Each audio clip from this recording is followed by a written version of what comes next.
Bugun singlimni tug'ilgan kuni. Hammaga assalomu alaykum, rahmatullohi va barakatuh. Ham administratorim, ham singlim, kichkina singlim, o'zimda ikkita singlim bor, bitta opam bor, 4 ta qiz, bitta o'g'ilmiz, bilasizlar.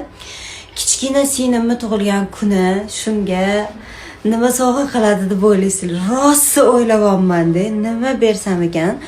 Chunki kuyovimiz telefonlarigacha olib bergan. Tak. Hamma narsasi bor-da.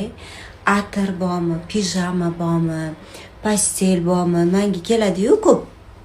Men misol uchun bitta olganimda ko'pincha opam, singillarimni ham mo'ljallab olaman-da. Har doim olib beraman. Endi kelib turgandan keyin beraman-ku, baribir hammasini o'zimga olmayman. Birinchi opa singillarimga, keyin jiyanlarga mana shunaqa beraman. Hamma narsasi bor-da. Nima olib bersam ekan, ideya berib yuboringlar.